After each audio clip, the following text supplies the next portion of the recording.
دیکھیں نوجوانوں، ایک چیز یاد رکھو، تبدیلی کیوں نہیں آتی؟ کیوں اور حکومتیں تبدیلی نہیں لے کے آتی؟ کیونکہ جب ایک سسٹم کرپٹ ہو جاتا ہے، وہاں مافیا بیٹھ جاتے ہیں، ہر ادارے میں مافیا بیٹھ جاتے ہیں، ہر ادارے میں وہ مافیا بیٹھ جاتے ہیں جو پیسے بنانے شروع کر دیتا ہے۔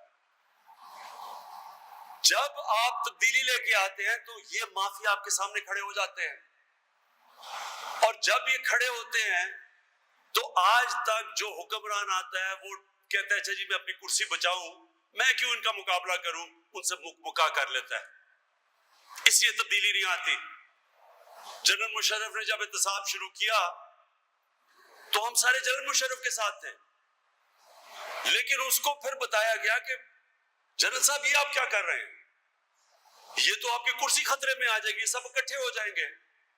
تو جنرل مشرف نے احتساب ختم کیا اور شریف خاندان کو NRO دے کے باہر بھیج دیا، اور پھر جب کرسی کو مشکل پڑی تو آصف زرداری سے NRO کر کے اس کو واپس لیا اپنی کرسی بچانے کے لیے۔ اب فرق میں آپ کو بتاتا ہوں کیا، عمران خان اپنی کرسی بچانے کے لیے نہیں آیا، عمران خان اس ملک میں تبدیلی لانے کے لیے آیا، اور تبدیلی تب آئے گی جب ان مافیا کو شکست دیں گے۔ نوجوانوں یہ یاد رکھنا کہ اگر یہ مافیا رہ گئے اس ملک کا کوئی مستقبل نہیں ہے۔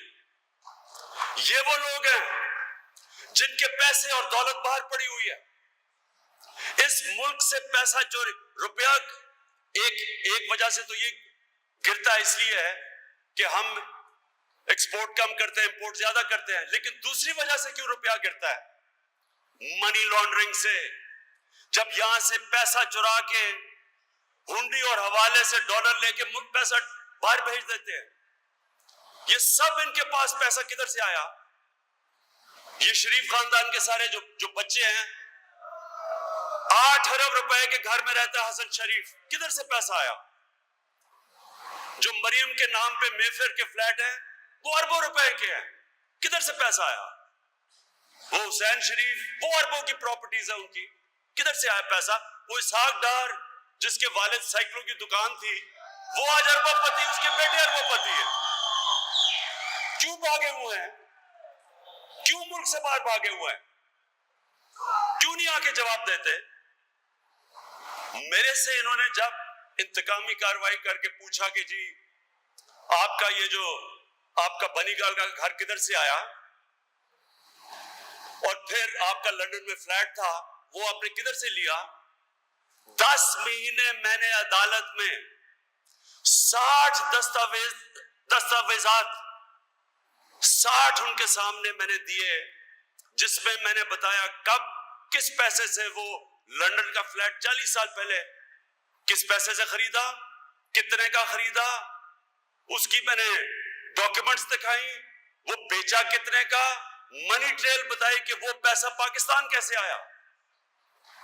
انہوں نے ابھی تک ایک جو بھی یہ دستاویز سامنے رکھتے ہیں وہ جعلی نکلتی ہے، کیونکہ انہوں نے چوری کر کے پیسہ باہر لے کے گئے ہیں۔ تو یہ یاد رکھیں میرے پاکستانیوں، میں اور اپنے نوجوانوں کو خاص طور پہ آج کہنا چاہتا ہوں، یہ جو مافیا ہے، یہ جو سارا اکٹھا ہے مافیا، یہ جو سارے وہ فضل الرحمان کہتا ہے کہ کیوں وہ لوگ بیچارے وہ ہمارے بچے ہیں، مدرسوں کے بچے، یہ ہمارے بچے ہیں اور یہ ہماری ذمہ داری ہے، اور انشاءاللہ یہ پہلی حکومت ہے جو مدرسوں کے بچوں کو اپنا بنا رہی ہے، ان کی انشاءاللہ مدد کریں گے، ان کی تعلیم کا نظام بہتر کریں گے۔ ان کو جو اپنے آپ کو ایک عالم کے مولانا کہتا ہے، جھوٹ بول کے بلوایا گیا اسلام آباد کہ جی عمران خان اسرائیل کا جھنڈا گاڑنے لگا ہے۔ میں فضل الرحمان سے پوچھتا ہوں تمہارے ہوتے ہوئے یہودیوں کو سازش کرنے کی ضرورت کیا پڑی ہے؟ آپ ہی کافی ہیں اس ملک کے لیے سازش کرنے کے لیے۔ پھر کہتا جی ختم نبوت، کہتا کہ جی یہ کوئی قادیانی ہے، پھر کہتا کہ پھر کچھ اور اس نے کہا کہ یہ ناموس رسالت۔ اس کے اوپر انہوں نے اکٹھا کر دیا، جھوٹ بول کے لوگوں کو لے کے آیا۔ ادھر سے جو باقی بے روزگار تھے، پانی آتا ہے وہ بھی آ گیا، دوسرا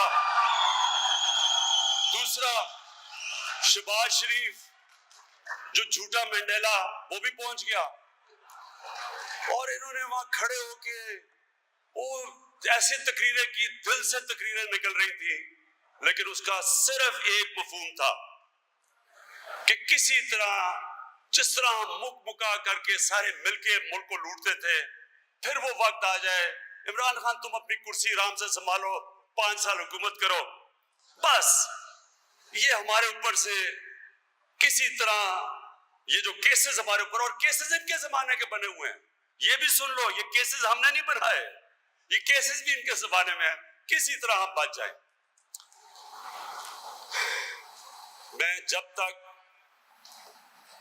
تک میرے میں اللہ نے زندگی دی ہے، کبھی میں اتنی بڑی غداری کروں گا کہ اگر میں ان کو کسی صورت چھوٹ دے دوں، ان سے ڈیل کر دوں، اس سے بڑی اس ملک سے کبھی غداری نہیں ہوگی، کوئی بھی غداری نہیں کرے گا۔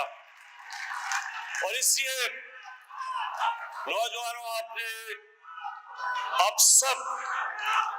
نے میری ٹیم بننا ہے، اور میں آپ کو ان ڈاکوؤں کا مقابلہ کر کے دکھاؤں گا۔